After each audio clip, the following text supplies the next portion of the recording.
Corona से लड़ाई कैसी चल रही है? रोहित जी, आपको पता है जैसे सारा देश में, देश ही नहीं तो दुनिया में सब लोग अपने अपने तरीके से सब लगे हैं। हरियाणा में भी हम लोगों ने जैसे ही हमारे यहाँ प्रारंभ हुआ ये 4 मार्च को, हमने उसी समय इसके पुख्ता इंतजाम किए थे, क्योंकि उस समय तक समाचार हमको दुनिया के मिल चुके थे कि किस किस प्रकार से ये फैल सकता है और कैसे कैसे इसको रोका जा सकता है।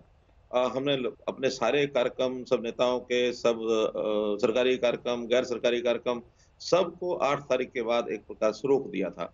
मेरे अपने सारे जो टूर प्रोग्राम सारे समाप्त कर दिए थे और उसके बाद लगातार कंट्रोल रूम में बैठ कर के जो हमारी सारी योजनाएं, सब अधिकारी मिलकर के, चाहे वो पॉलिटिकल लोग थे, चाहे वो ब्यूरोक्रेसी के लोग थे, चाहे जनता, सार्वजनिक यानी संस्थाएं, सोशल ऑर्गेनाइजेशन, सब मिल करके इसको रोकने के लिए लगे। और मुझे इस बात का संतोष है कि हरियाणा में हम बहुत सी चीज़ों को थाम पाए कोरोना की इस बीमारी को। लेकिन फिर भी कुछ फैक्टर्स ऐसे हो गए जिसमें से हमारे यहाँ जो इस समय 357 जो पॉजिटिव केसेस आ गए, उसके कई कारण थे, वो अलग-अलग कारण आपको मालूम भी होंगे, जनता को भी मालूम है, मैं भी बता सकता हूँ उनको। लेकिन फिर भी बाकी प्रदेशों की तुलना में देश में जो सारा घटित हो रहा है, उन प्रदेशों की तुलना में हमारा राज्य फिर भी कुछ बचाव में है। पिछले कुछ दिन में लग रहा था हरियाणा में कोरोना का कर्व कम हो रहा है, रिकवरी रेट भी बेहतर हो रहा है, लेकिन शुक्रवार को अचानक 28 नए मरीज आ गए। ये कैसे हुआ? कहां चूक मैंने हो गई? बताया जैसे कुछ कारण विशेष, सबसे पहले तो एक कारण हुआ था जो सारे देश में ही जिसकी जानकारी मिल रही है कि तबलीगी लोग, जमात के लोग, जो दिल्ली से निजामुद्दीन से निकले और हजारों की संख्या में, और वो कोरोना को सारे देश में बढ़ा गए। हमारे यहाँ भी 135 केस तो केवल तबलीगी समाज के, जमात के लोग वो पॉजिटिव पाए गए हैं। हजारों की संख्या में लगभग 1400 की संख्या ऐसी थी जिनके ऊपर हमने नजर रखी, जिनको क्वारंटाइन किया, जिनको सर्वेलेंस में किया रखा।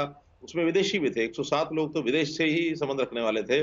850 लोग ऐसे हैं जो बाकी अन्य प्रांतों से हरियाणा में आकर के और तबलीगी इस नाते से वो काम कर रहे थे।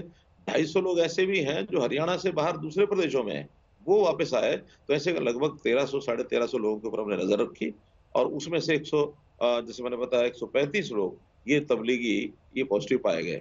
दूसरा एक फैक्टर जिसकी चर्चा आप कर रहे हैं, जो अचानक एकदम ग्राफ बढ़ गया, वो है दिल्ली के लोग जो हरियाणा से डेली पैसेंजर्स इस नाते से आते रहे हैं। दिल्ली के 3 तरफ जो हरियाणा के जिले हमारे लगते हैं, चाहे उसमें सोनीपत, पानीपत है, चाहे झज्जर रोहतक है, चाहे उसमें फरीदाबाद है, इसमें गुरुग्राम है, पलवल है, रोहतक है। इन सब जिलों के जो लोग आने जाने वाले, कोई सब्जी लेके जाने वाला, कोई सब्जी अनाज आजादपुर मंडी से लेके आने वाला, कहीं पुलिस कर्मी थे, कहीं स्वास्थ्य कर्मी थे, ऐसे लोग स्वयं यानी इन जिलों में जो कोरोना पॉजिटिव हुए या इनके परिवार के लोग, रिश्तेदार सब, तो वो एकदम जो जंप आया है, मैं समझता हूँ कोई 40 से ऊपर लोग ऐसे हैं जो सीधा संबंध दिल्ली के साथ है, जिनका जो कोरोना पॉजिटिव हुए।